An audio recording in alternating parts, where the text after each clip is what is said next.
السلام علیکم ورحمۃ اللہ وبرکاتہ۔ ویڈیو کو سکپ نہ کیجیے گا، کوشش کریں کہ حدیث مبارکہ کو پورا سنیں۔ ہو سکتا ہے کوئی اس حدیث مبارکہ کو سن کر اپنے رب کی بارگاہ میں سچی توبہ کر لے، تو ہو سکتا ہے ہم سب کے لیے یہ ذریعہ نجات بن جائے۔ اور کوشش کریں اس حدیث مبارکہ کو آگے بھی شیئر کریں۔ اگر کسی ایک نے بھی آپ کے شیئر کرنے سے اس پر عمل کر لیا،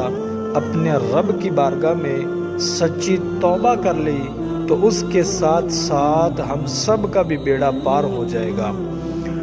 ابو صالح نے حضرت ابو ہریرہ رضی اللہ تعالی عنہ سے، اور انہوں نے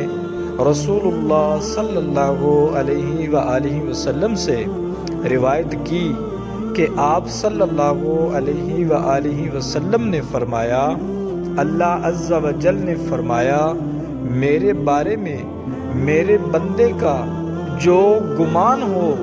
میں اس کے ساتھ ہوتا ہوں، اور وہ مجھے جہاں بھی یاد کرے میں اس کے پاس ہوتا ہوں۔ اللہ کی قسم، اللہ تعالی اپنے بندے کی توبہ پر تم میں سے ایسے آدمی کی نسبت بھی زیادہ خوش ہوتا ہے جسے چٹیل بیابان میں اپنی گمشدہ سواری یعنی سامان سمیت واپس مل جاتی ہے۔ میرا جو بندہ ایک بالشت میرے قریب آتا ہے، میں ایک ہاتھ اس کے قریب آ جاتا ہوں، اور جو ایک ہاتھ میرے قریب آتا ہے میں دونوں ہاتھوں کی پوری لمبائی کے برابر اس کے قریب ہو جاتا ہوں، اور جو چلتا ہوا میری طرف آتا ہے میں دوڑتا ہوا اس کے پاس آ جاتا ہوں۔ سبحان اللہ، کتنی پیاری حدیث مبارکہ ہے، کتنی دل کو چھو جانے والی حدیث مبارکہ ہے۔ سرکار علیہ الصلوۃ والسلام نے ارشاد فرمایا مفہوماً کہ اگر کوئی بندہ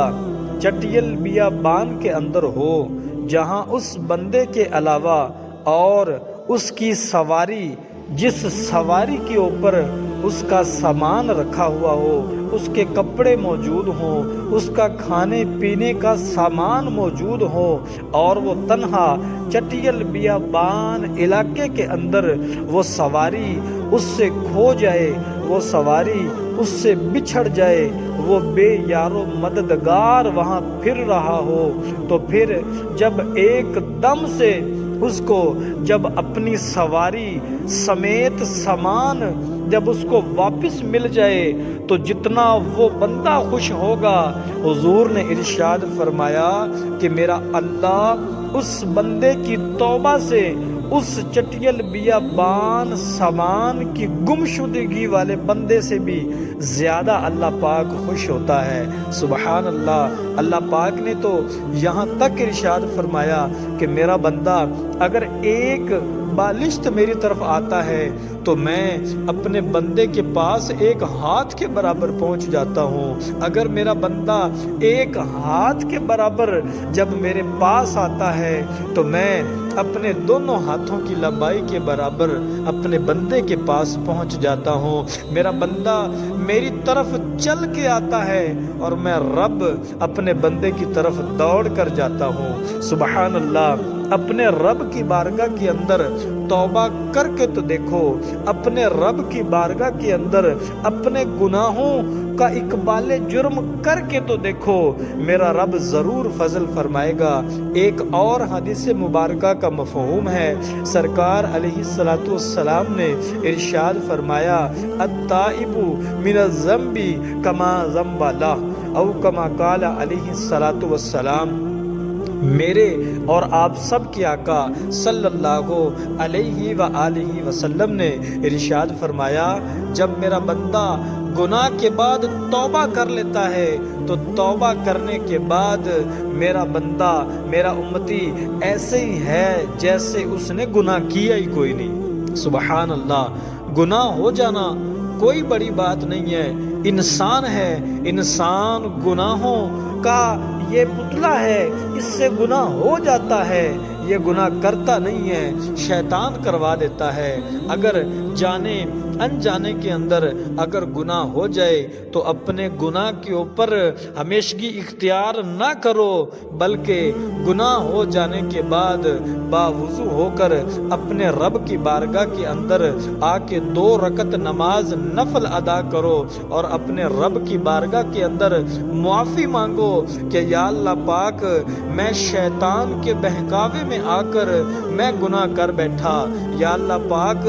میں اپنے نفس کے وسوسوں میں آ کر میں گناہ کر بیٹھا، اے میرے اللہ تو مالک و مختار ہے، تو غفور الرحیم ہے، تو معاف کرنے والا ہے، اے اللہ پاک میں تیرا بندہ ہوں، تو میرا رب ہے، مجھ سے گناہ ہو گیا، تو مجھے معاف فرما۔ میرا اللہ اس پر ضرور کرم فرمائے گا جب کوئی بندہ میرے رب کی بارگاہ سے مانگنا شروع کر دیتا ہے، میرے رب خوش ہو جاتا ہے کہ یہ میرا بندہ مجھ سے مانگ رہا ہے، یہ کسی غیر کے پاس نہیں گیا، یہ فقط میری بارگاہ کے اندر آیا ہے، میں ہی اس کو کھلانے والا ہوں، میں ہی اس کو پلانے والا ہوں، میں ہی اس کو عطا کرنے والا ہوں، اور یہ میری بارگاہ میں مانگ رہا ہے۔ اللہ پاک کی ذات بڑی خوش ہوتی ہے۔ میرے بندے تو اپنی بارگاہ کے اندر آ کر تو دیکھ، اللہ فرماتا ہے تو میری بارگاہ میں عرض کر کے تو دیکھ، میں تجھے عطاؤں سے نواز نہ دوں تو پھر کہنا۔ اے میرے بندے تو میری بارگاہ کے اندر اپنے سر کو جھکا کر تو دیکھ، میں تیرے سر کو دنیا کے اندر بلند نہ کر دوں تو کہنا۔ میرے بھائیوں، اس حدیث مبارکہ کو سننے کے بعد کوشش کرو اپنے رب کی بارگاہ میں حاضر ہو جاؤ، وہاں جا کر رب کی بارگاہ میں سچی توبہ کر لو، وہ رب اپنے بندے کی توبہ کو ضرور قبول فرماتا ہے، ضرور اپنے بندے پر کرم فرماتا ہے۔ اللہ پاک سمجھنے کی توفیق عطا فرمائے۔